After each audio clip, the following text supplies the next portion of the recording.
দীর্ঘ ৫০ বছর পর প্রকাশ্যে এসেছেন বীর বিক্রম মেজর শরীফুল হক ডালিম। রোববার ৫ জানুয়ারি রাতে প্রবাসী সাংবাদিক ইলিয়াস হোসেনের লাইভ টকশোতে হাজির হন তিনি। লাইভে ৫০ বছরের অনেক প্রশ্নের উত্তর দিয়েছেন তিনি। এত বছর পর প্রকাশ্যে আসায় মেজর ডালিমকে নিয়ে চলছে আলোচনার ঝড়। অনেকেই প্রশ্ন তুলেছেন তিনি আদৌ প্রকৃত মেজর ডালিম ছিলেন কিনা। এবার সামাজিক যোগাযোগ মাধ্যমে আলোচিত সমালোচিত ব্যারিস্টার নিঝুম মজুমদার যোগ দিলেন সেই তালিকায়। প্রবাসী সাংবাদিক খালেদ মহিউদ্দিনের সাথে একটি অনলাইন সাক্ষাৎকারে অংশ নিয়ে নিঝুম মজুমদার মেজর ডালিমের লেখা একটি বই উঁচিয়ে ধরে বলেন, লাইভের সাথে এই বইয়ের বক্তব্য কি মিলে? সে তো বলেছে মুক্তিযুদ্ধের সময় প্ল্যান করেছে।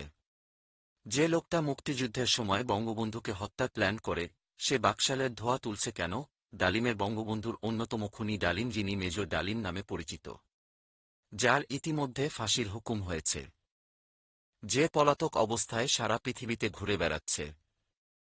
গতকালকে সে একটা ইউটিউব লাইভে এসেছিল। এটি নেটিজেনদের মধ্যে একটি চাঞ্চল্য তৈরি করেছিল, বিশেষ করে বাংলাদেশিদের মধ্যে।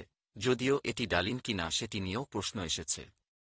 আপনারা যদি ডালিমের লাইভটা দেখেন, লাইভে একটা জিনিস স্পষ্ট করে বলা আছে যে মুক্তিযুদ্ধের সময় তারা সেনা পরিষদ নামে একটি সংগঠন গঠন করে এবং জিয়াউর রহমানকে কোরআন শরীফ হাতে ছুঁয়ে শপথ করানো হয় যে সে তাদের দলে এসেছে এবং এই সংগঠনের কথা ক্ষমতায় যাওয়ার আগ পর্যন্ত তারা কেউ কাউকে বলবে না। জিয়াউর রহমানকে এই সংগঠনে একটি গাইড হিসেবে নেওয়া হয়। এই সংগঠনের উদ্দেশ্য কী ছিল এটি বলতে গিয়ে ডালিম বলছে, এই সংগঠনের উদ্দেশ্য ছিল বঙ্গবন্ধু সরকারকে, অর্থাৎ ভবিষ্যতে যে বঙ্গবন্ধু সরকার হতে যাচ্ছে বাংলাদেশ স্বাধীন হওয়ার পর, সেই সরকারকে উৎখাত করা এবং বঙ্গবন্ধুকে হত্যা করার পরিকল্পনা এই সেনা পরিষদের ২৫ বছরের যে রোডম্যাপ আছে সেখানে ছিল।